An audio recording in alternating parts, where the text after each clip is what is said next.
please start? মানে আমি এখানে বুঝতে পারছি না how to start, so you please start. হ্যাঁ স্যার করেছি। আচ্ছা, জাস্ট ওয়ান থিং, এইটা যেটা আমি রেকর্ড করছি, so where does it get saved? এটা কি আমার ডেস্কটপে সেভড হবে না কোথায় সেভড হয়? এটা স্যার ওই আপনি জুম এর যে অ্যাপ্লিকেশনটা আছে তার মধ্যেই দেখতে পাবেন, রেকর্ডেড ভিডিওস বলে একটা অপশন আছে, ওই জুম এর যে অ্যাপটা আছে ডেস্কটপে। ঠিক আছে, but anyway, so you are recording, so at the মানে after the class gets over আমাকে একটু পাঠিয়ে দিও video. Okay sir. I think that is the simplest thing. Okay. So let's start with the Bose-Einstein condensation. So first of all, do you want me to go over the Bose gas, or you remember what the Bose gas is? Shall I just come to Bose-Einstein condensation, or do you want me to start with Bose gas and then we come to Bose-Einstein condensation? So those of you, so let me just give you an option. So those of you who would like to have a recapitulation of the Bose gas, you just tell me. Okay, sir. Do recap. Yes, sir. Recap would be good. Achha, so let's just recap. Okay, so now I have to again start. Okay, maybe this one. And you don't see this thing, right? The one that I have opened now, a Bose gas calculation time? No. You don't see it. So what do I have to do? I have to share screen.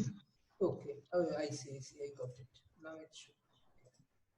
Now it should be okay, right? Ideal Bose gas? Yes, sir. Okay, fine. Unfortunately, it is slightly hazy, I think, but still it should be okay. So let's just start. Okay, so our idea is, okay, so this should have been a part of the last semester, and actually I did cover these topics in the last semester, but some of you wanted me to go over these things once more, so let me just do it. So what we want to study is, we want to study a system of non-interacting bosons. Okay, so that's why, since the particles are non-interacting, we refer to the system as an ideal Bose gas. Ideal meaning there is no interaction between the Bose gas, between the bosons. So I have n such bosons, and they are contained in a certain volume V at temperature T, and we'll do the calculation within the grand canonical ensemble, because the calculation is simplest if we do it within the grand canonical ensemble, because in grand canonical ensemble the number of constraints is much less. The total energy is not constrained to be a particular value. Similarly, the total number of bosons, it doesn't have to be a particular value.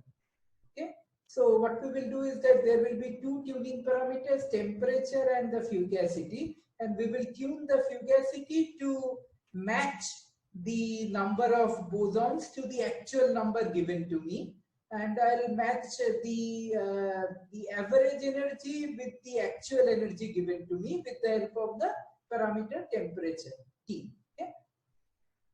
If something is unclear or something, don't just sit back and relax. You have to speak up. Okay? Don't just be a vegetable. I mean, try to be at least a human being. Okay? So don't just sit back and tell me. Sir, how do we have the values? I mean, temperature and. Yeah, because I am given, the system is given to me. So somebody has gifted me a boson, a system of boson. Okay, so when let's say a system of boson could be, let's say, some photon gas or something. So somebody has gifted me the sample. The sample contains a given number of particles and it has got a given energy. Okay, or it could be that the energy is not given to me, but I know that the system is in canonical equilibrium. That is, that the sample has been left out in the atmosphere for a very long time and it has attained equilibrium. And since it has been left out in the atmosphere, I know that it would have interacted with the environment and exchanged energy, and it has attained equilibrium, and this equilibrium has to be a canonical equilibrium. The number of particles is given to me because the number of particles is the number of particles in the sample that has been gifted to me, right? It's not the number of bosons in the whole atmosphere or in this galaxy or in some outer galaxy, nothing like that. It's the particular system that I am interested in. Okay? Does that answer your question? Yes, sir. But in case of photon, it can I mean, So in photon case of can. photon, I will not have this Z, because in case of photon, since the photon number is not conserved, I mean, I just gave an example. I mean, in case of photon, this Z, I don't have to do this thing. But in general, okay, photon is a special case, but in general, if I have a system of bosons, then the number of bosons is given to me. Okay, I'll come to this. Okay. You just remind me of this photon issue. I'll come to that towards the end. Okay, in general, the number of bosons is given to me, the temperature is given to me, and the volume of the sample is given to me. Right? Okay. Okay. Okay, so then, okay, so this is the, do you see the cursor? No, you don't see the cursor, no? Yes, yes, we can see. You see the cursor? Yes, no? Yes. Yeah. No, sometimes the answer turns out to be like this, that yes, I don't see the cursor. So then I'm confused. Okay, so you say, yes, I see the cursor. Okay. So this is this is the Hamiltonian of the system. So since the particles are not interacting with one another, the Hamiltonian comprises just the kinetic energy. Okay, pi square by twice m summation over I equal to 1 to n. Non-interacting particles in a cube of volume V equal to L cube. Now you may wonder, why did I say that it is a cube? Well, in the end, it doesn't matter, because at the end of the calculation, I'll take the system size to be infinite and the number to be infinite, such that I have a finite density.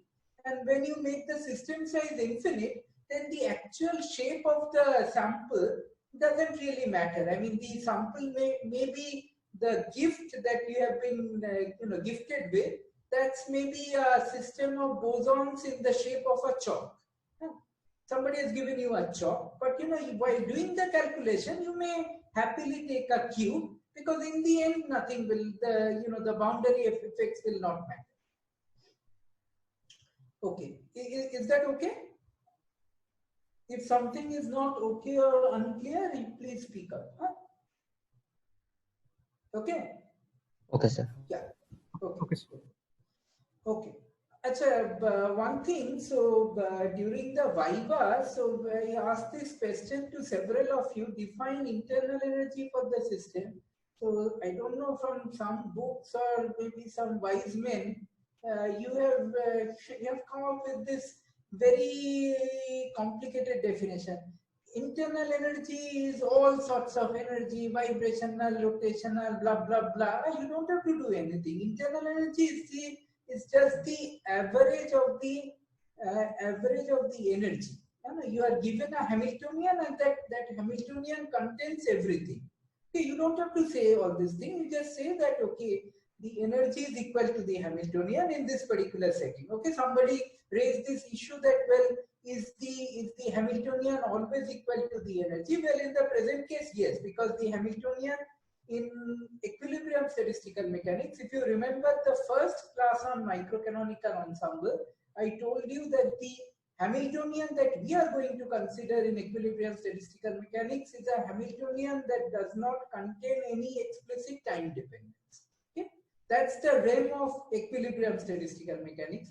What happens if you have a Hamiltonian that has explicit time dependence? Well, that's not the domain of equilibrium statistical mechanics. That will be covered partly in this semester course, and more, if you continue to be in physics, I mean, there are theories of non-equilibrium statistical mechanics to deal with such a situation. But in equilibrium statistical mechanics, the Hamiltonian is always time independent. It doesn't have any explicit time dependence, and therefore the particular value that the Hamiltonian assumes for a given microstate is the energy of that microstate. And what is internal energy? Internal energy is the average of this energy with respect to all possible microstates. Okay, so this is the only definition of internal energy in the whole of equilibrium statistical mechanics. It is the average of the energy with respect to all possible microstates. For every microstate, there is an energy, and then you take the average. Well, the average could be a canonical equilibrium average, or a grand canonical average, or even a microcanonical average. Well, in microcanonical average, the average is trivial because all the microstates have the same energy, because then the average is equal to the actual value. There is no point in doing the average in microcanonical, but in canonical and grand canonical, you do have to take the average of the energy with respect to different microstates, and that average is called the internal energy. You need not make this definition complicated by bringing in such issues as vibrational, rotational. All these things are included in the description of the Hamiltonian. You don't have to say it as an extra information. Why do I say this? Because it would make this, our idea is to make life simple, not complicated. Then then there's no point in doing physics. We may as well do some more fancy stuff. So is this clear? I mean, since I think many of you, or at least some of you, I remember, had this very complicated way of saying things. It is much simpler than what you think it is. Okay? Yes, sir. Okay, sir. Okay. So this is the Hamiltonian. And well, I have these particles contained in a cube of volume V, and these are quantum particles. These are Bose particles, quantum particles. So this epsilon P, this is the energy of, this is the single particle energy level. Okay, so first of all, what will be our strategy? Our strategy will be the following, that what we will do is that we will first compute, or first, understand the single particle spectrum. We will pretend as if there is just one particle in the system. So for this single particle Hamiltonian, we will construct the energy levels. Once we have constructed the energy levels, we are going to distribute all the particles over the energy levels. It's like saying that, well, I have 50%. So what I first do is that I first construct a 4-storied building, okay? And then on every story, I assign a certain number of people to stay or live in that story, right? Okay, so what is this epsilon P? This is the single particle energy level, and it's a quantum particle, and therefore the single particle energies will be quantized, and it will be quantized, as you probably know from your quantum mechanics class, or we have done this also in the last semester for Fermi gas, that epsilon P will be h bar square k square by twice m. Well, k is the wave vector, which will be quantized as twice pi by L of n1, n2, n3, where ni's are integers. They could be 0, positive, negative, they can take all values. And P is the momentum, that also would be quantized, and that would be equal to h bar k. Okay. Why there are 3 integers? Because I am considering the system in a 3-dimensional space. I have a cube of volume V, so therefore I will have one integer for the x direction, one integer for the y direction, and one integer for the z direction. Now let's evaluate the grand canonical partition function. Okay, so how are we going to distribute the particles? What we are going to do is that we have n particles, so we will keep some of them on epsilon 0, that is the first energy level, some of them in the second energy level, some of them in the third energy level, and so on. Okay.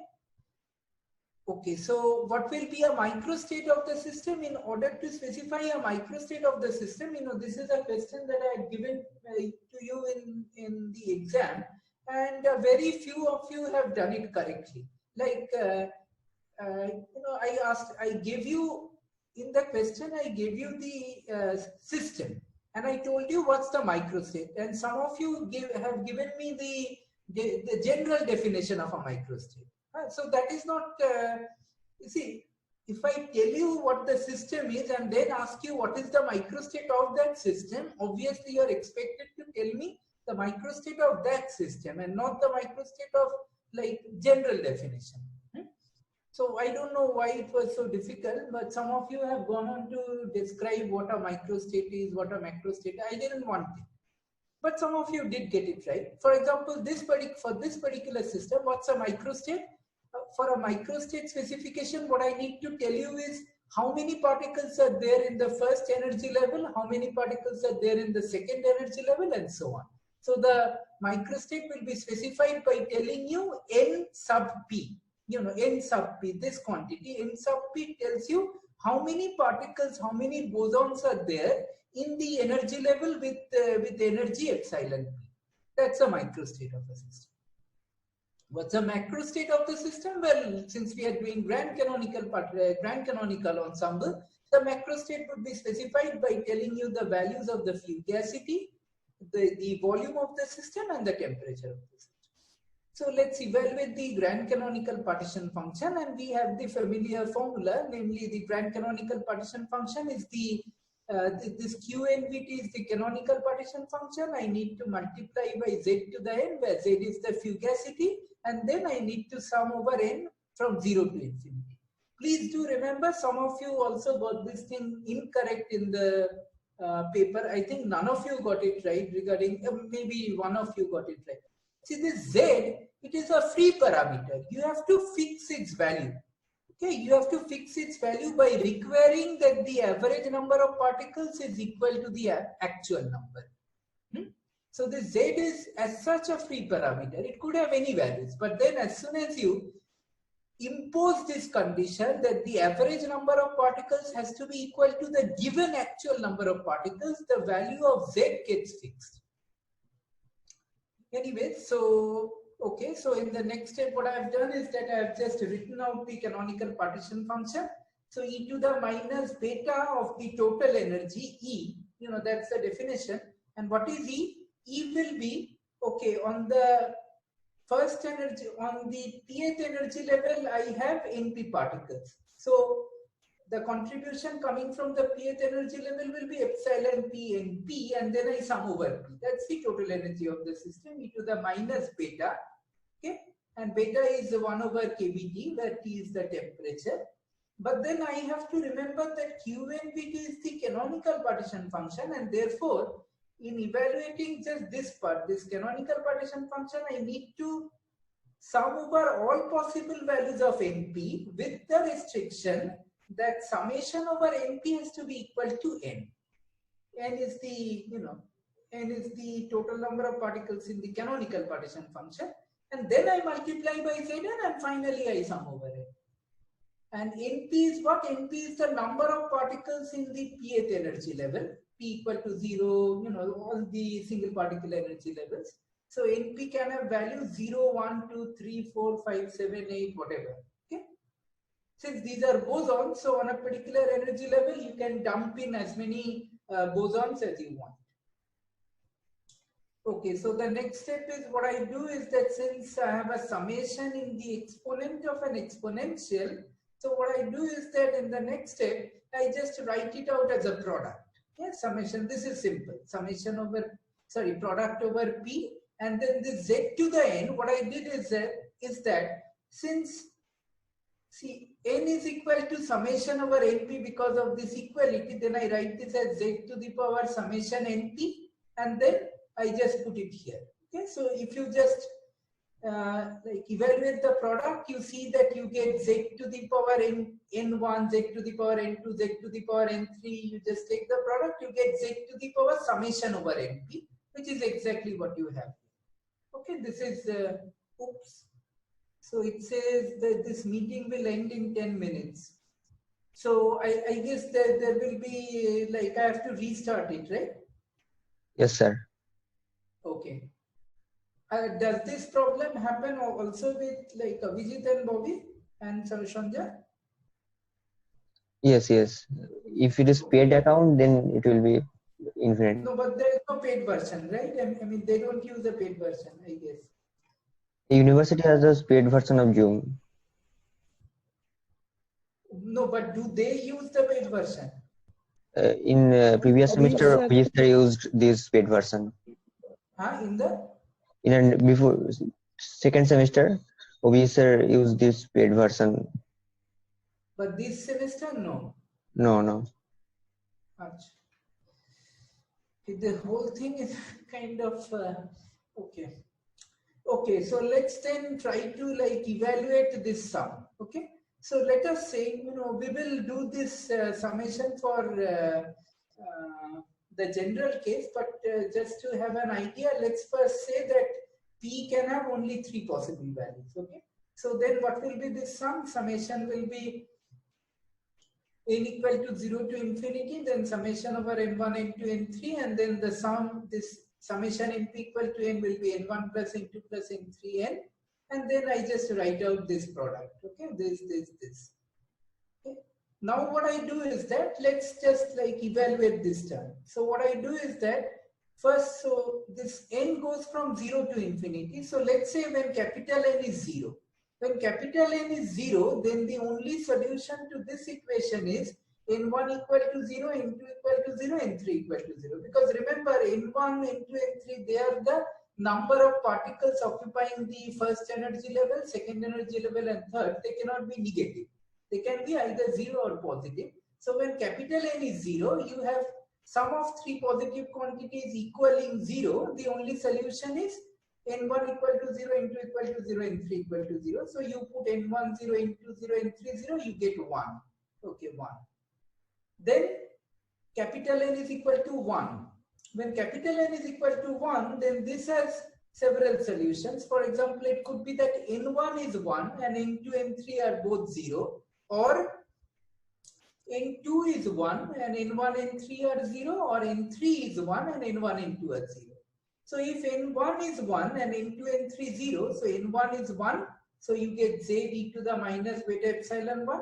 n2 is 0, so this factor gives you 1, this factor gives you 1. This, and similarly when n2 is equal to 1, you have this, and when n3 is equal to 1, you have this. Okay? So I have done two terms of this summation. Now when capital N is equal to 2, then you have several solutions again. One possibility is two of them are both equal to 1, or one of them is 2 and the rest are 0. Okay? So when one of them is 2 and the rest are 0, you have this factor. This is when n1 is 2 and n2, n3 are both 0. This is when n2 is 2 and n1, n3 are 0, and this is when n3 is 2 and n1, n2 are both 0. This is when n1 is 1, n2 is 1, but n3 is 0. This is when n1 is 1, n3 is 1, but n2 is 0. And this is when n1 is 0, n2 is 1, and n3 is 1. Right? These are the only possibilities, and so on. Now what you do is that you just, just group it in a particular way. So what I do is that I group it in this particular way, because if I multiply out, I will get this line. It's quite simple to see. For example, what will be the first term of this product? The first term will be 1 multiplied by 1 multiplied by 1. That gives me 1. So I have 1. Second term will be z e to the minus beta epsilon 1 multiplied by 1 from here, 1 from here, and so on. So the second term will be z e to the minus beta epsilon 1. Okay, and then what will be the third term? The third term will be z e to the minus beta epsilon 1 whole square multiplied by 1 multiplied by 1. So that term is here, and so on. So you have to just, if you are not convinced of it, you can do it in your copy, and it's just a trivial calculation that if you just multiply this out, you will get all the terms in this line, these three lines. Okay. So then, but what is this? I have grouped these terms in, this is one group, this is another group, this is another group. So what is this term? This term will be just z e to the minus beta epsilon p. Sorry, just 1 minute. Yeah. So this, this one I can write it as pi p 1 plus z e to the minus beta epsilon p plus z square e to the minus beta epsilon p into 2 plus dot dot dot. Right? This is 1 plus z plus z, 1 plus a square plus something. Then similarly, this is 1 plus a square plus something. And then I have a product over p. Okay, this is precisely this. And this, I know from binomial expansion that, this is nothing but 1 by 1 minus z e to the minus beta epsilon. Because, if provided this quantity z e to the minus beta epsilon p is smaller than 1, if this quantity is smaller than 1, then what I can do is that I can write it as 1 by 1 minus this, which is same as this whole thing inverse. and I know how to do 1 minus x inverse. That will be 1 plus x square plus x cube and so on. So I get exactly this. I can do this provided z e to the minus beta epsilon p. This second term is smaller than 1, because otherwise the expansion will not converge, it will diverge. Okay? And what is z? Z is e to the beta mu, so I just rewrite it. Z is e to the beta mu, and I take this exponential to the other side. So I get e to the beta mu smaller than e to the beta epsilon p, which is to say that, you know, this exponential is smaller than this exponential, which means the exponent has to be much smaller than this one. So mu has to be smaller than epsilon p. But what is epsilon p? Epsilon p, recall, epsilon p is the single particle energy. So the minimum value that epsilon p can have is 0. Yeah, because epsilon p, when does epsilon p become 0? Epsilon p would be 0 if n1, n2, n3, they are all 0. It cannot be lower than that. So therefore, what is the smallest value of epsilon p that you may have? The smallest value is 0. So mu can have its maximum value equal to 0. It cannot be a positive number. Mu can only be a negative number. It extends all the way from minus infinity to 0. It cannot be larger than 0, because if mu is larger than 0, then you violate this equality, this inequality. So if mu is in this range, then e to the beta mu, okay, e to the beta mu will be when mu is infinite, e to the beta mu is 0, and when mu is 0, then e to the beta mu is 1. So this is the allowed range of values of z. Okay? Z cannot have a value outside this range. Of course, the actual value has to be found out by evaluating or by matching the average number of particles in the grand canonical partition function with the actual number. But this is the range of allowed values. Whatever value I find from such a matching has to lie in this range. If it doesn't lie in this range, then I should throw away the calculation out of my window. Okay. Or I jump out of my window, whichever way you like. Okay, so thus this is the grand canonical partition function for a system of ideal bosons, and this is just pi p 1 by 1 minus z e to the minus beta epsilon p. So we still have time, right? I mean, with the recording? Yes, sir. Less than 1 minute. Okay, so maybe so let it just get over and then I start again. Yes, sir. Send us a new link. Sorry? Send us the new link, because this link. Yeah, of course. This is very annoying, but I don't know how to solve this problem. Okay, so up to this point, you just think over whether you have understood the calculation of the grand canonical partition function. It's pretty straightforward. I mean, you have to just be careful about the factors, but otherwise, and you know, don't forget about the binomial expansion formula, but otherwise it's just a normal thing.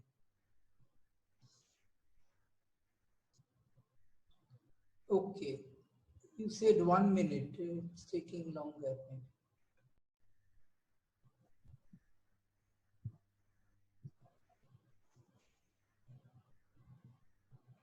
It's okay, right? Yes, sir. Okay. Okay. So remember that z, till now we have not been able to find the precise value of z. Amra jani na what is the precise value of z, that has to be found out. We will find it out, but we have found out one condition on z, that whatever come may, z has to lie in this range. You can do whatever you want, but z has to lie in this range. It has to have a value between 0 and 1. So we have found the grand canonical partition function, and what's the pressure of the system?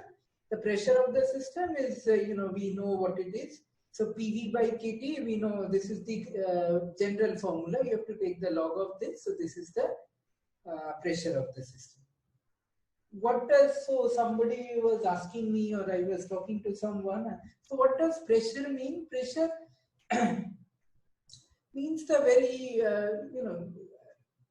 very straightforward way to define pressure.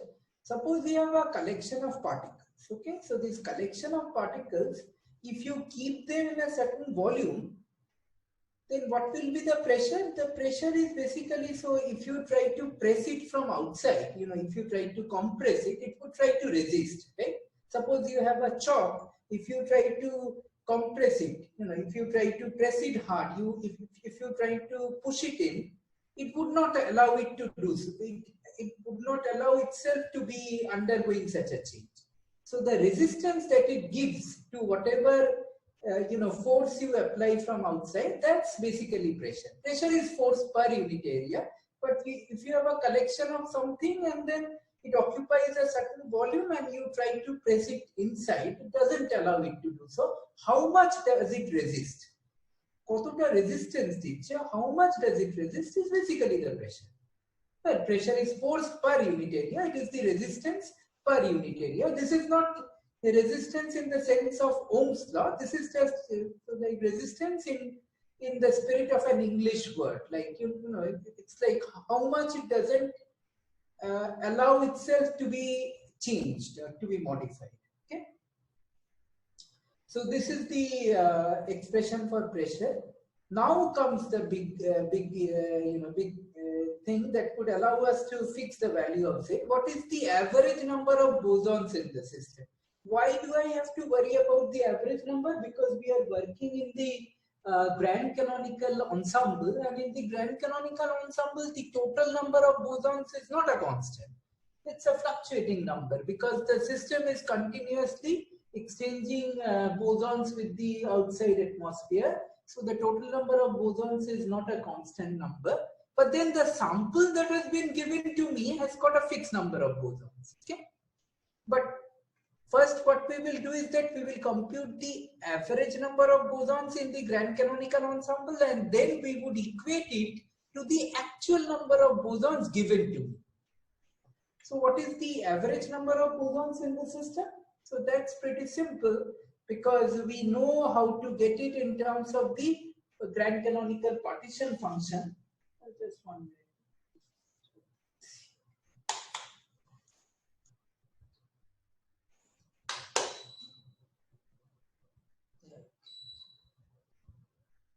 Oops. Okay.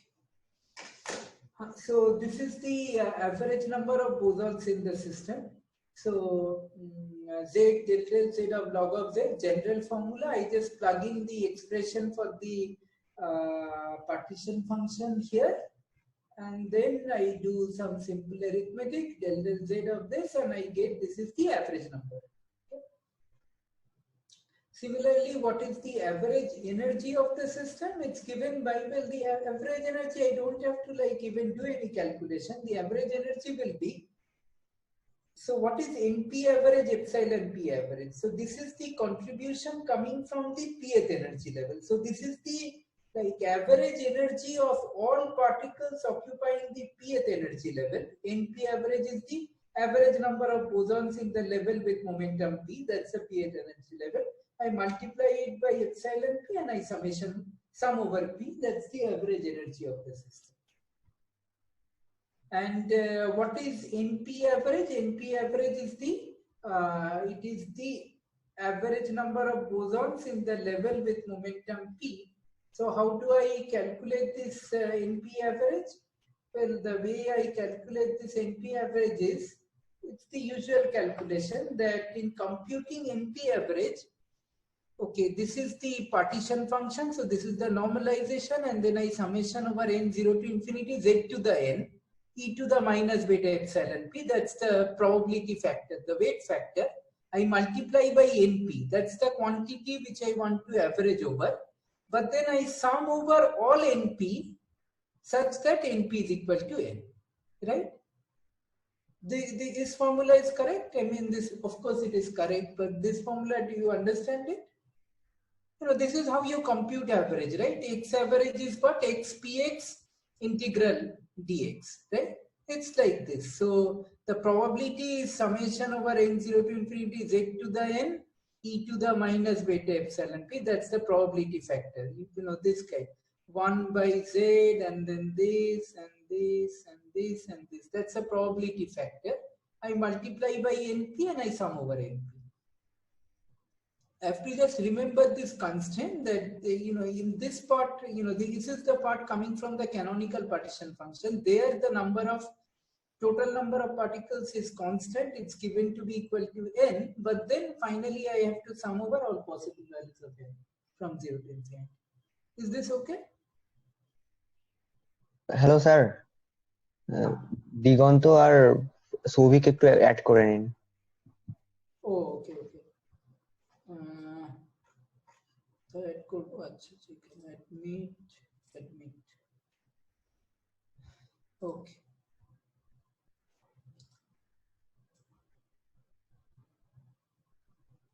Okay, so this formula is okay?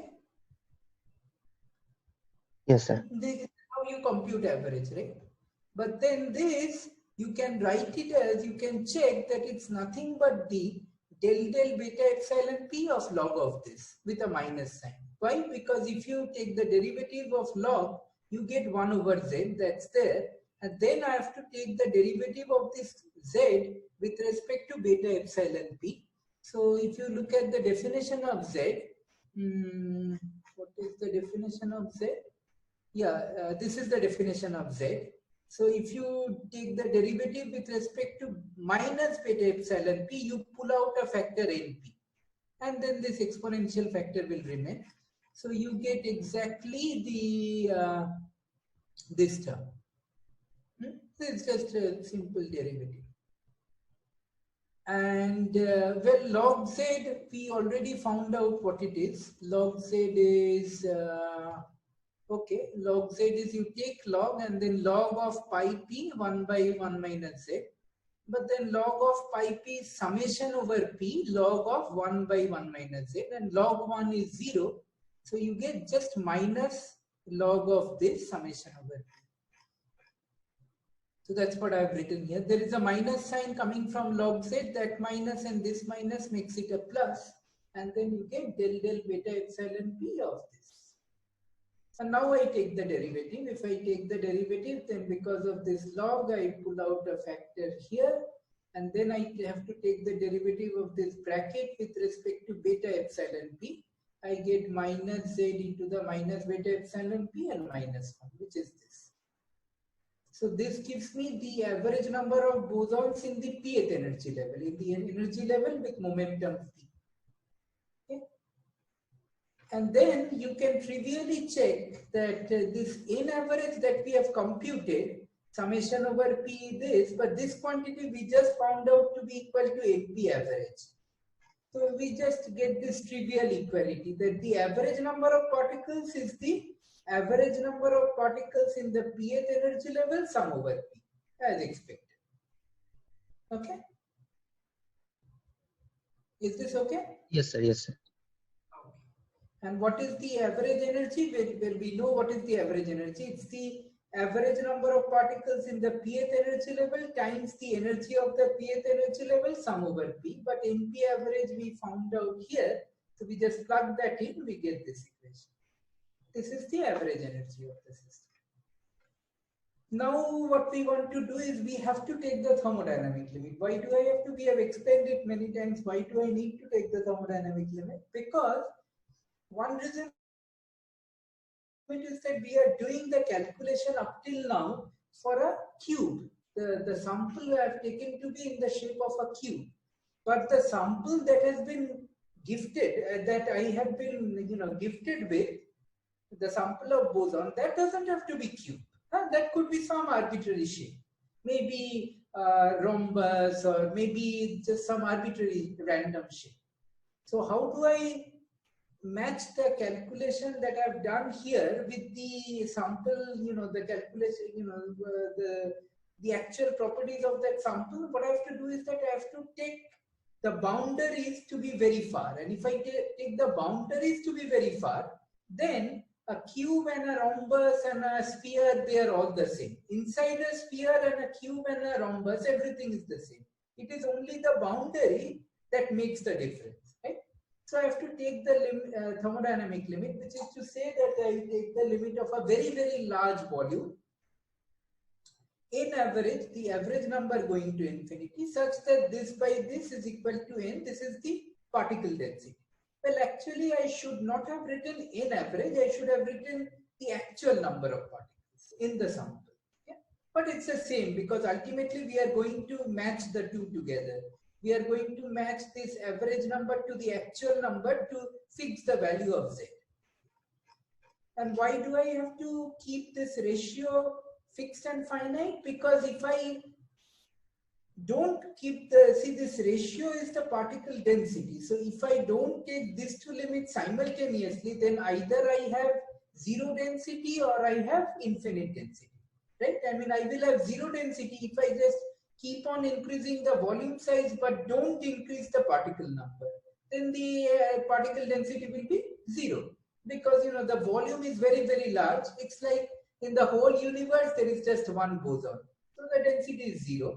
On the other hand, if I keep the volume finite but keep on increasing the number of particles, then the density would be infinite.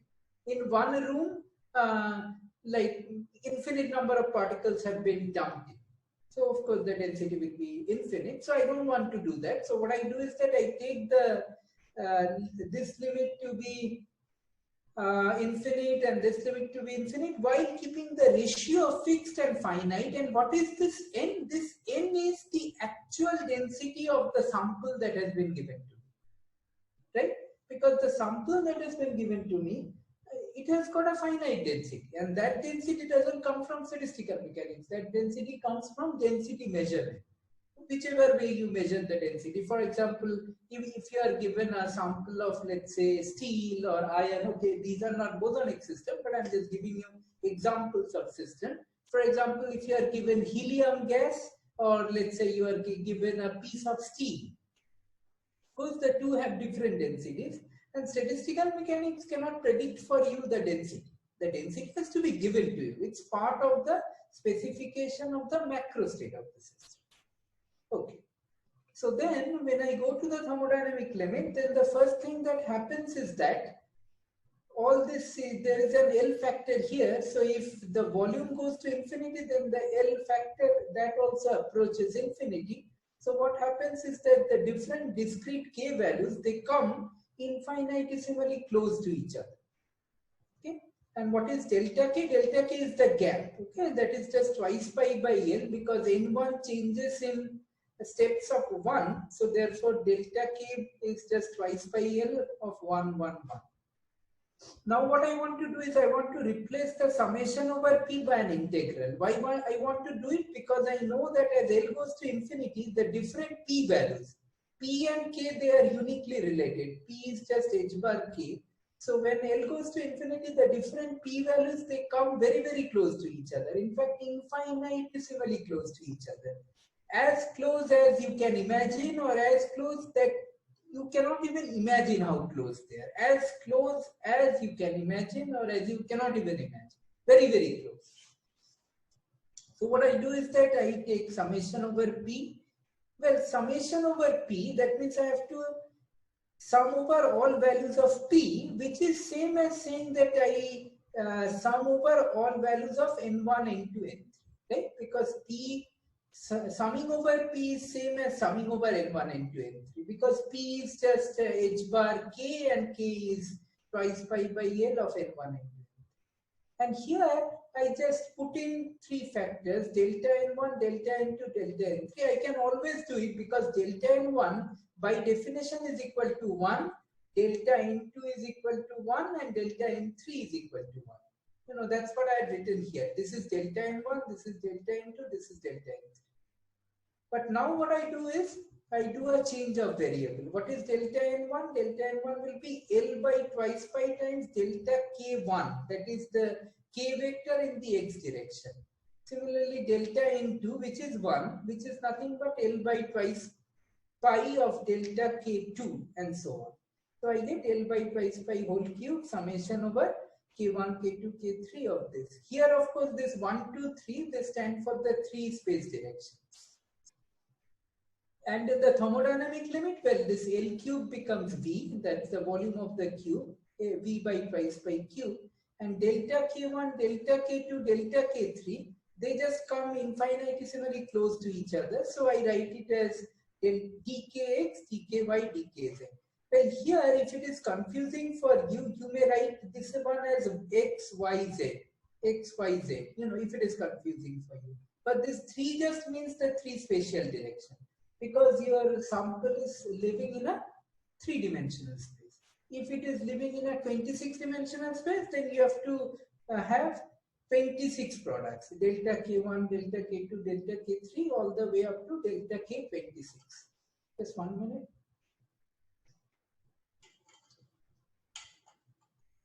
Okay. So then we get the summation as this. P by twice by cube of this.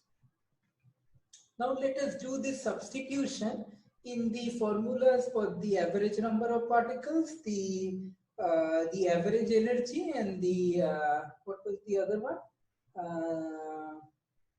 The average number of particles and the average energy. So this was the expression that we had derived. So let me, before I go on, and up till this, up till this point, is everything clear, or you want me to go over something?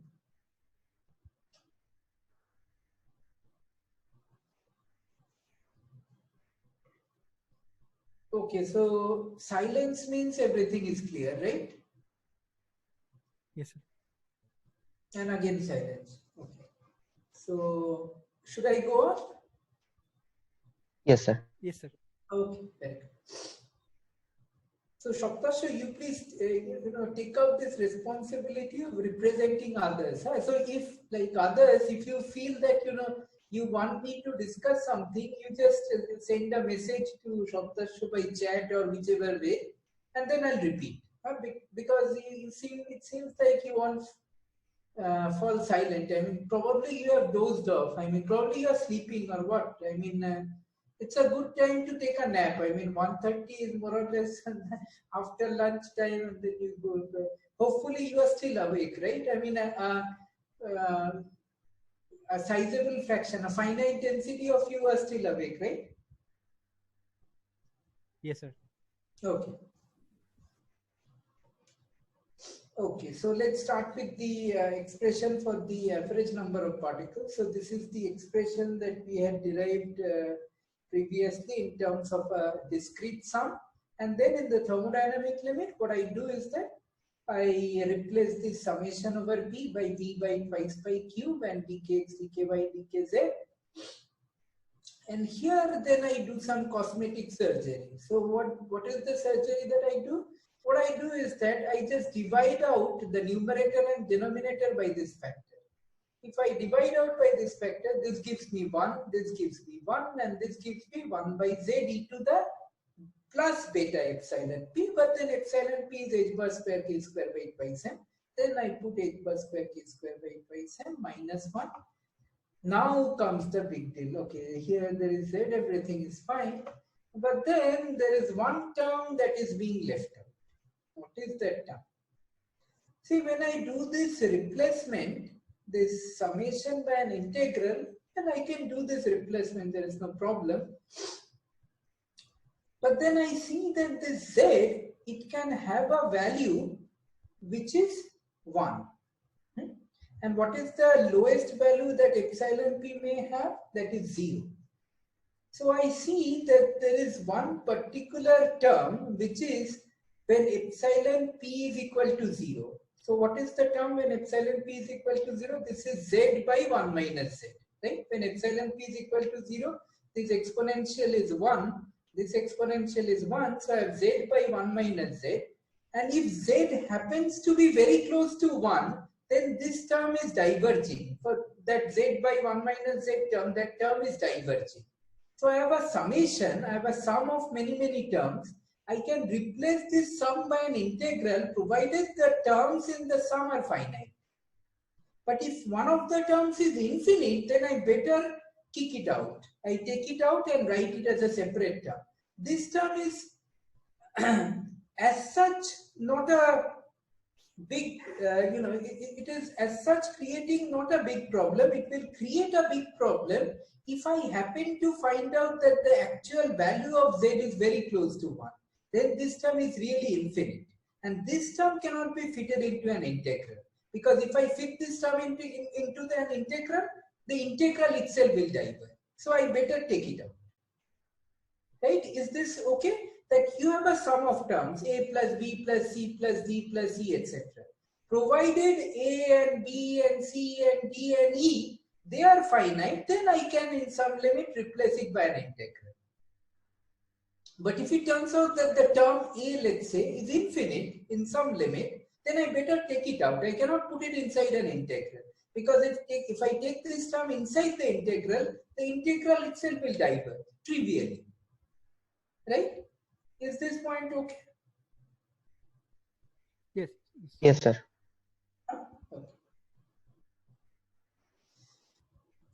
Just remember that this term is in general very small unless z is close to 1. And the precise value of z we haven't yet found out. Once we find out, then we will see what the problem is. But as such, this problem, suppose z is 0.25. Remember, z can have a value between 0 and 1. Suppose z is 0.25, then it's not a, suppose z is 0, then this term is just 0. Suppose z is 0.25, then it's not a big number. It's 0.25 by 0.75, 1/3, not a problem. Problem is when z becomes very close to 1 or z becomes exactly equal to 1. If z becomes equal to 1, this term is infinite. And this term, if I put this inside this integral, the integral will blow up. So I better put it outside. Just remember this thing. And please remember that this problem doesn't arise in the case of a Fermi gas, because in the case of a Fermi gas, because this term, here you have a positive sign, so z doesn't have any limit, like z can have any values. If you remember, recollect your Fermi gas calculation, there was no limit on z for a Fermi gas. Only for a Bose gas, z cannot be larger than 1 because of this minus sign, and therefore I have to take it out. So I take it out, z by 1 minus z, and now I do this calculation, b by pi cube. Well, Hello. Hello. Sir, it is, you are taking out the g minus 1 g by 1 minus g factor when k, I mean this minus infinity to plus, there is a minus infinity to plus infinity limit. So at point k equal to 0, that factor is taken out. Yes. But there is not, I think there is an over counting. No, there is not over counting exactly, but in this. I tell you the precise way to do it is that you first split this sum as a summation over p not equal to 0 and p equal to 0. So this is the p equal to 0 part, and p not equal to 0 part is this one. There is no overcounting. See, this sum I can write it as summation over p not equal to 0 plus one term for p equal to 0, right? Yes. That p equal to 0 term I have written here. This is the contribution for p equal to 0, and p not equal to 0, this is the contribution. Oh, it says again upgrade or something, but we still have 10 minutes. Yeah, so there is no overcounting. Remember that when you go from summation to an integration, see, integration you would not be able to count, so to say, no? Because in integration you always have something lying in a range, not like this is 1, 2, 3, 4, not like that, right? So there is no overcounting. Sir. Okay. Yeah. Sir, when? Yeah, tell me. Yeah, hello. Yeah, is there a problem? Oh, so Shobhita, is there a problem or what? No, sir. No problem. I think net connection of Digant is something wrong. Okay. So then what I do is that I do this integral. How do I do this integral? I see that the integrand, you see, integrand is this part, 1 by z. See, this integrand doesn't care about the individual kx, ky, kz value. It just cares about the length of the vector in the k space, which is k square. So therefore, it will take all, it will take the same value for different values of kx, ky, kz, such that kx square plus ky square plus kz square equal to k square. That is to say that this integrand, this denominator, it is going to take the same value for all points lying on a sphere of radius k square. Okay, and then what I have to do is that, so this is the area, sorry, this is the 4 pi k square, this is the contribution coming from the spherical shell with radius lying between k and k plus dk, and I do the integral from 0 to infinity. K, remember, is the radius, so k cannot be negative, so it goes from 0 to infinity. Here I have written, since the integrand depends only on k square, which is kx square plus ky square plus kz square. Okay. Now epsilon p is h bar square k square by twice m. So let's rewrite this n average in terms of, we have done this calculation for the Fermi gas, but okay, you might have forgotten. So let me rewrite this in terms of this epsilon there. This density of states, we had done all those things, Yeah. But you want me to repeat? I can repeat, no problem. Okay, so I repeat. Okay. So what I want to do is that I want to take this expression and again do some cosmetic surgery. So what's the surgery that I do? Well, I rewrite it here, and then what I do is that I do a change of variable. You will see why I do a change of variable, because then it makes the physical interpretation of the answer simpler. See, I introduced this quantity epsilon. This is the single particle energy, h bar square k square by twice m. Therefore, k is just twice m by epsilon, sorry, twice m epsilon by h bar square root.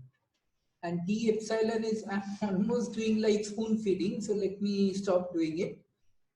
So this is d epsilon dk. So I just do a change of integration variable, and if I do the change of integration, well, you have to do some algebra that I've done here. The final answer is this one. Okay. And then what I do is that I introduce a quantity density of states. So what's the density of states? Density of states just gives me how many energy levels are there with energy lying between epsilon and epsilon plus d epsilon. You remember that in the thermodynamic limit, all the energy levels came infinitesimally close to one another. So therefore, what I can do is that instead of counting the states one by one, what I can ask is that I can ask, suppose there is a given interval d epsilon. So I ask how many energy levels are there in this small interval. So g epsilon d epsilon gives me the number, g epsilon d epsilon gives me the number of energy levels with energy lying between epsilon and epsilon plus d epsilon. And then this one has a simple interpretation. Well, g epsilon is traditionally defined with a v factor, so I had to put in a v factor here. This v of course gets cancelled. But barring that v factor, what is the physical interpretation? It tells me, what is this integrand? This tells me how many energy levels are there with energy between epsilon and epsilon plus d epsilon. That's g epsilon d epsilon. And each such energy level, the average number of particles is just 1 by z e to the beta epsilon minus 1. Why? Because we know from previous calculation that if the this is the average number of particles in the pth energy level, so that's just 1 by z e to the beta epsilon minus 1. So if the energy of a level is epsilon, the average number of particles will be 1 by z e to the beta epsilon minus 1. So 1 by z e to the beta epsilon minus 1, that's the average number of particles in one energy level lying in this range epsilon and epsilon plus d epsilon. And how many energy levels are there? G epsilon d epsilon, and I integrate over all possible values of epsilon. The advantage of this formulation is that if you have to do it for fermion, you just put a plus sign. You don't have to do anything, because this G epsilon, how many energy levels are lying within the range epsilon and epsilon plus G epsilon, this, it does not depend on whether you have fermions or bosons. This just depends on the single particle energy levels, right? The single particle Hamiltonian, right? You can check the dimension of G. I've done the, the dimension of G. It's the number of energy levels per unit energy per unit volume. Sorry, number of energy levels per unit energy. So its dimension has to be 1 over energy. And you can see I've done this calculation here. The dimension of G is really 1 by epsilon. Can somebody tell me why the dimension of G has to be 1 over energy?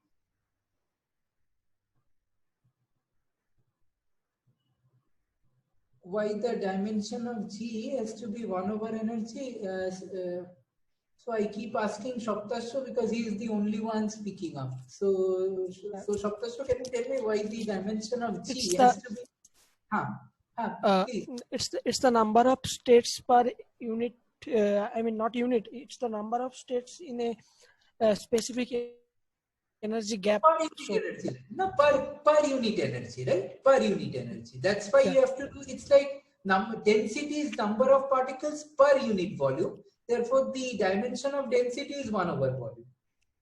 Because the number doesn't have a dimension, so it is the number per unit energy. See, you see, G is per unit energy. That's why I had to multiply by d epsilon. This total thing, G epsilon, d epsilon, gives me the number with energy between epsilon and epsilon plus d epsilon. Right? Yes. Okay. So this is the number of states with energy between epsilon and epsilon plus d epsilon. Okay. Maybe the time is running out. Maybe this session, let it get over and then we come to the next thing. We'll do it for pressure and then for energy.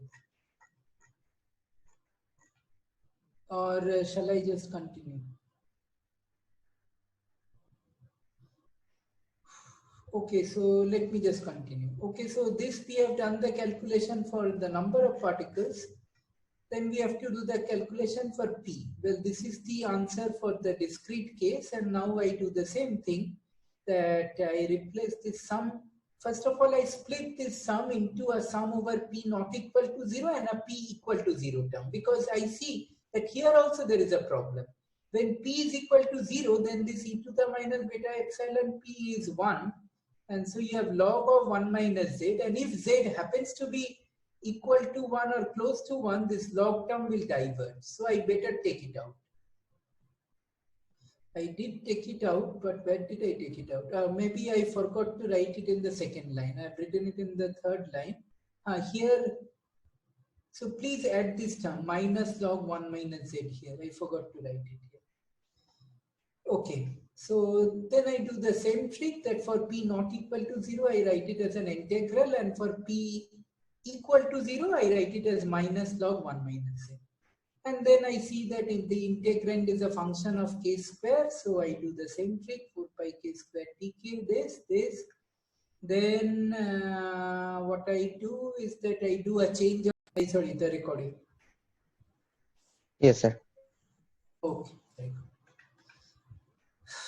Okay, so, well, this is the expression that I get, and then I do the same substitution, namely epsilon is h bar square k square by twice m. So this is the substitution that I've done here, and then I've done some katakti here and there, and this is the final expression that I get. And again, it is the simple expression. See, G epsilon, D epsilon is the number of energy levels with energy between epsilon and epsilon plus D epsilon. For one energy level in that range, the pressure is minus log of 1 minus z to the minus beta epsilon, and then I take it. Why the pressure of an energy level with energy epsilon is minus log of 1 minus z to the minus beta epsilon? Because that's what we have found, right? The pressure of a single energy level is minus log 1 minus z to the minus beta epsilon. Okay.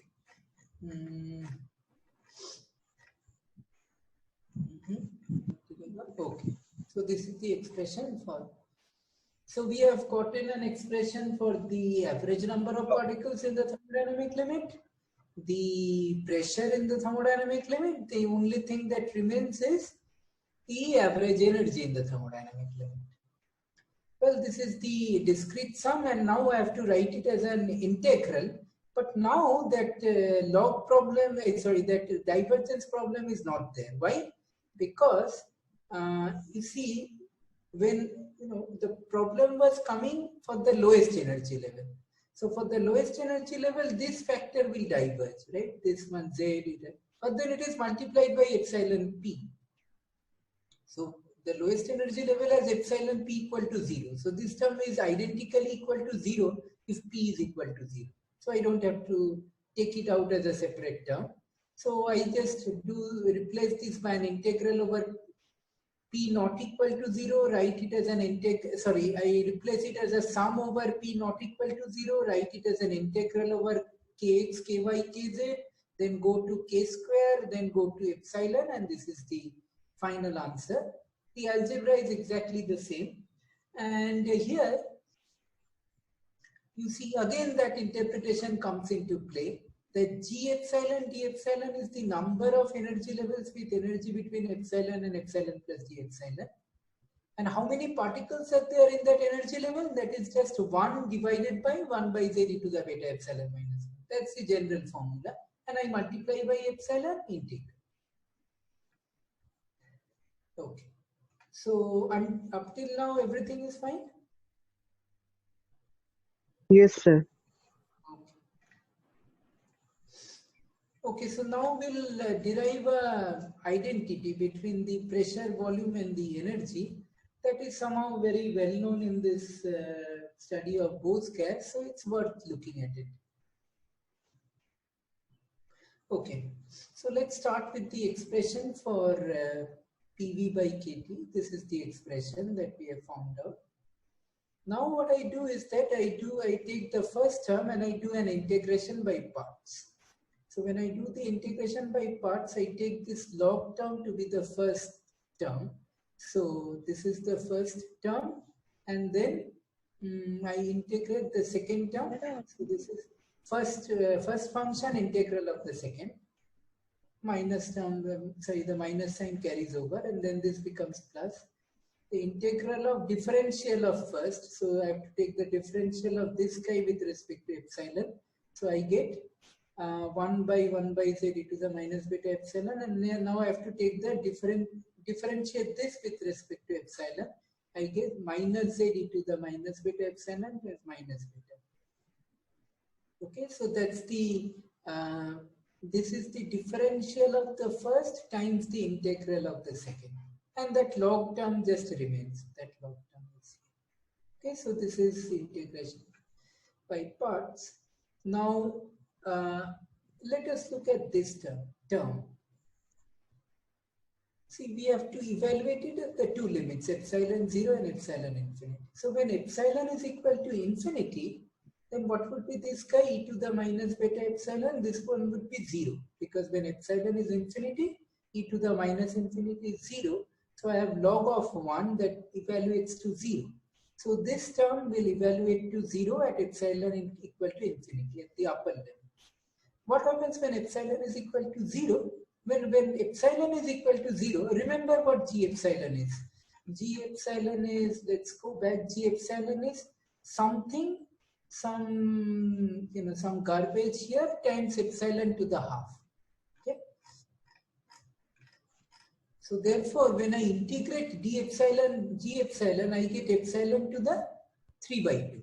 But that's equal to 0 when epsilon is equal to 0. As I've written here, when epsilon is equal to 0, this integral d epsilon, G epsilon will go as epsilon to the 3 by 2, this will go to 0. So this term will evaluate to 0 at both the upper and the lower limit. So I can get rid of the first term and just write the second term and the third term. Okay, so this is the second term, Z e to the minus beta epsilon. There is a beta here, minus makes it a plus. And where do I get this 2/3 factor? Well, the 2/3 factor comes from here. This integral g epsilon d epsilon will give me 2/3 of a constant times epsilon 3/2, which I can write it as 2/3 epsilon g epsilon. It's just straightforward algebra. So I just plug it in here. This integral g epsilon d epsilon. So the first term looks like this, and this is the second term that I keep as it is. Okay. Now this side 2/3 beta, these are constants. 2/3 is a constant and beta is a constant. So I take it out and I write this one as 1/1/z to the beta epsilon minus 1 epsilon g epsilon d epsilon, and the second term remains as it is. So this first term, if you compare this integral with the expression that you have for the energy, you find that this first integral is nothing but E average. So you get PV by KT equal to 2/3 beta E average minus log 1 minus Z. So if it so happens that your Z, why did I say 1/V log 1 minus Z? I don't know why there is a 1/V, but if it so happens that your Z does not have a value close to 1, so then this term is negligible. Okay, this term you can forget about, and then you have this equality, PV equal to 2/3 M. When do you know that you can neglect this term? Well, you can neglect this term provided the value of Z that you get by equating N average. Where is the expression for N average? So the value of Z that you get by equating this N average to N, if that value comes out to be smaller than 1, then you can forget about this log 1 minus Z term. Why you can forget about this log 1 minus Z term? Because this log 1 minus Z term will give you a term which is of order 1. Right? Because suppose Z is 0.25, so this could be log of 0.75, which is a term of order 1. Negative, but not a big number. This term starts contributing only when Z becomes of order 1. On the left hand side, you already have a big number because V, you see, you have taken the thermodynamic limit, so this term is already a big number. So this term you can forget in comparison to this term. So that's why I've written that log 1 minus Z, if it is small compared to V, then you can neglect it. So then you get this expression, PV is this KT and beta gets cancelled, PV is equal to 2/3 E average. Fine? Yes, sir. So what is the recipe to obtain the equation of state? This, none of you got it right in the exam for the grand canonical. See, this is the crucial step. This is the actual particle density. You have to equate it to this, or maybe one of you got it right, I don't remember, but most of you got it wrong. So this is the actual particle density. You have to equate it to this formula to get the Z. You have to equate the particle density to the to the average one to fix the value of Z. That's the first step. The second step will be you get the value of Z, you get it in the expression for energy, average energy, you get the actual value for the energy, the average energy. And now you use PV is equal to 2/3 average. See, that's what I've written here. That given NVT matching N average with N, the given number of particles in the system, we obtain mu or Z. Z and mu are the same thing as a function of N and T. Substituting mu in 2 gives the energy as a function of N and T, and finally we use 3 to obtain the pressure as a function of N and T. See, equation of state, this is not an equation of state.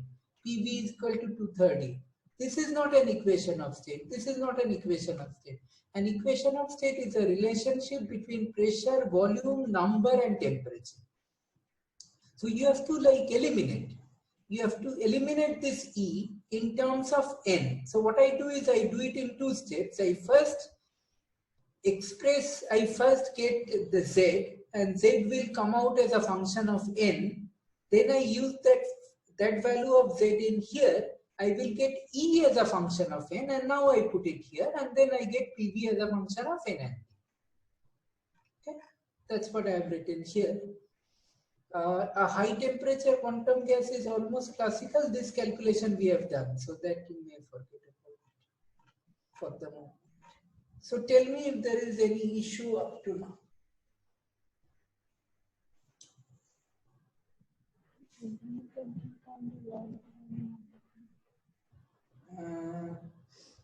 Do you say, like, are you saying something? I can't hear you.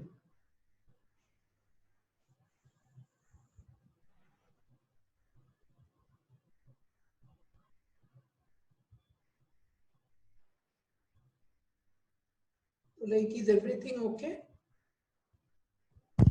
Yes, sir.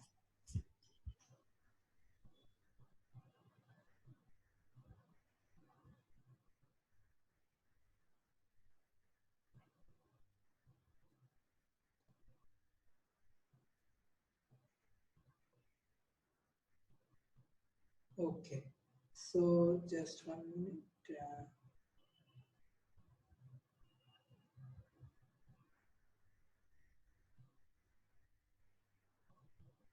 Okay. Yeah.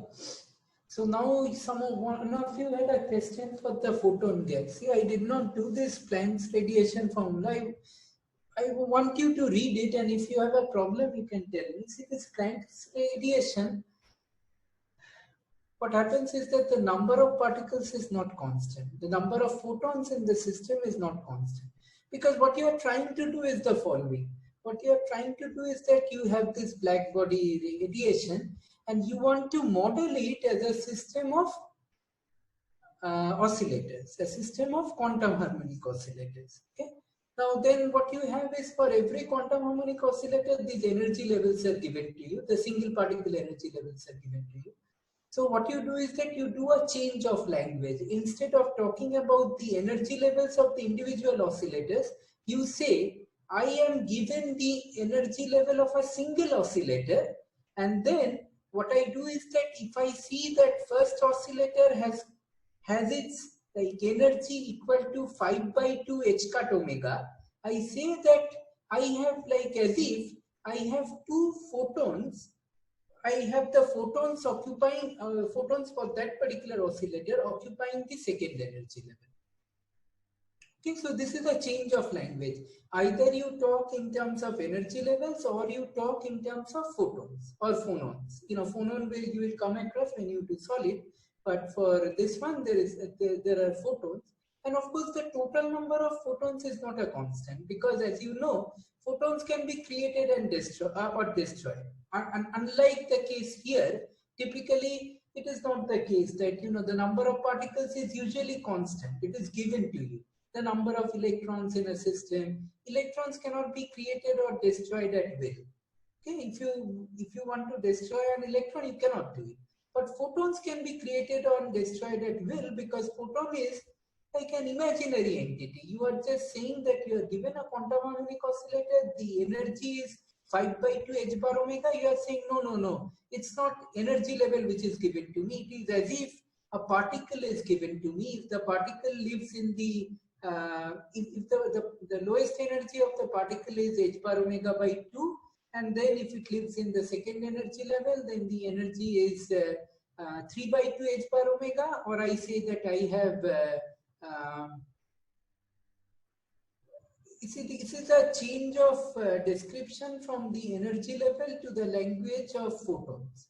So therefore, photons, since they can be created or destroyed at will, you do not have to do this identification of the total number of particles being equal to n.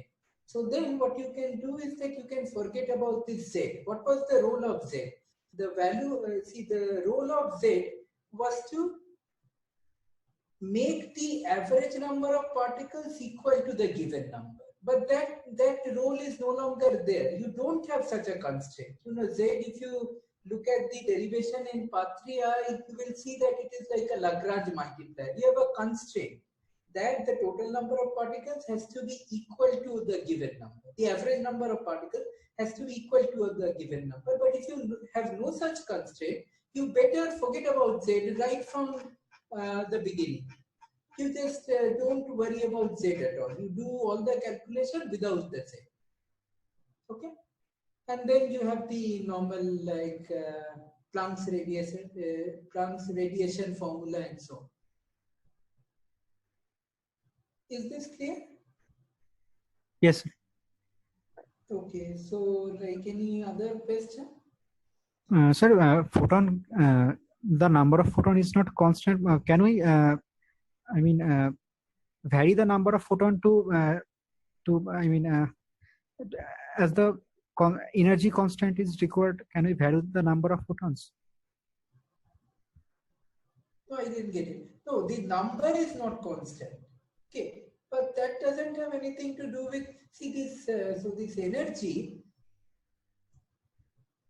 you don't have any, see there are two constants in a grand canonical partition function. You know, in the grand canonical thing, there are two constants. Well, not in the grand canonical one, because in grand canonical one, you get rid of the constant. In the microcanonical one, there are two constants that the total energy has to be equal to the given value, and the total number of particles would have to be equal to the given value. In the grand canonical one, you need this beta or the temperature to make the identification that the average energy is equal to the given energy. Okay, so that energy part is taken care of by tuning of temperature. It is the Z that makes the identification of number of particles possible, but you don't need that identification. So that is always possible. See, there are two constraints. No, if you remember what we discussed in class, that summation over NP epsilon P has to be equal to E and summation over NP equal to N. But here you will have just one constraint. Summation over NP equal to N, that constraint is not there. So you just have one constraint, summation over NP epsilon P is equal to E.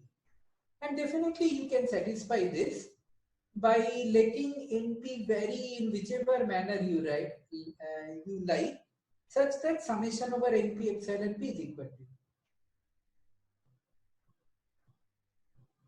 Does that answer your question? You see there are two constraints, right? The energy constant I can take care of by tuning the temperature. I don't have to worry about the number. For a given number of, see that's what you do in canonical. In canonical you don't vary the number. Yet you are able to identify the temperature that makes this equality possible, no?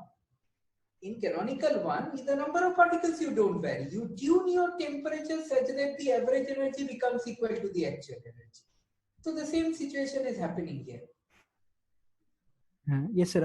I understand this one. Actually, I was talking about, I was not understanding how the photon number is not conserved, and I was photon number is not conserved because photons can be created or destroyed at will. Unlike any other particles, because photon is an imaginary entity, it's the quantum of the simple harmonic oscillator. It's like instead of talking about the energy levels, you just talk about photon. I have one photon, two photons, three photons, etc. Okay. But electrons is electrons are real entities. I mean, you can you can see them, you can feel them, and so on. While photons and phonons, these are just a way to visualize the system. It's not that for a simple harmonic oscillator you have photons which are moving around. It's just a quantum in the sense that you have these energy levels, h bar omega, 3 by 2 h bar omega, 5 by 2 h bar omega. So you say that either you have 0 photon or 1 photons, 1 photon or 2 photons or 3 photons and so on. So it depends on energy, the number of photons. Yes, of course, because you see, instead of saying that the energy of the system is 3 by 2 h bar omega, you say that I have these 2 photons, or 3 photons, or 4 photons. Okay, so yeah, okay, so it's okay. Right. I mean, this is, you see, photon is unlike electrons and protons and neutrons. Photons are not like particles that can be, these are not like real particles. So this is the quantum of that field, in the sense that this is just a change of description. Instead of talking about energy levels, you say like as if I have one particle or two particles or three particles and so on. So they can be created or destroyed that way. In field theory, you will know, in some sense, I mean, when you do the quantization, you will know why they can be created or destroyed. But basic idea is the following, that they are not real entities which can be observed. I mean, this is just the quantum of the particular system that you are looking at. Okay, so it's clear. Okay. So I guess Bose-Einstein condensation we do have like another day, maybe next day, because it is already. So I wait for some time to see if you have any questions or this thing.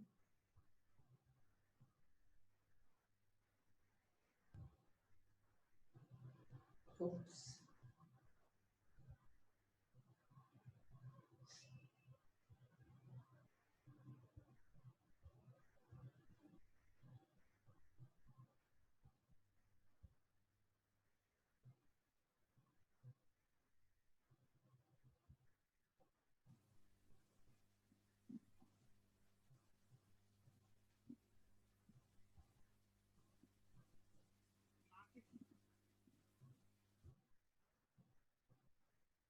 Hello? Are there questions or something?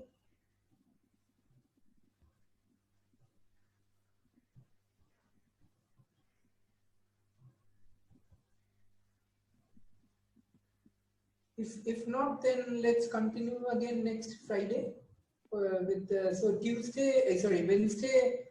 Rishu will take the class. I mean, what did he teach last time?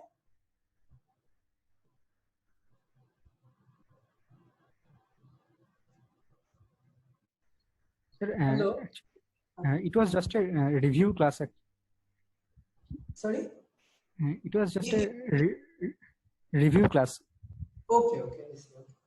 So then I would request you to please go over the notes and this photon thing, you just think over, and then if there is any issue, then let's discuss it next time, or you can write me an email also. Okay. And let's do the Bose-Einstein condensation next in the next class. I'll try to, in the meantime, find out if a Zoom account, I mean Zoom thing can be procured. I mean, I have to, of course, spend from my own pocket, but let's see if I can manage. There is another application which is completely free, Microsoft Teams. The Microsoft team, I mean, I had a chat with some of my friends and they all tell me that it's not that good, apparently. I don't know. Recorded তো রেকর্ডের option নেই, আমি try করলাম, রেকর্ডের option নেই মানে unpaid অ্যাকাউন্টে। Okay. So then, yeah, Microsoft, you don't expect Bill Gates to give you anything for free. Okay, so maybe you stop the recording? Yes, sir.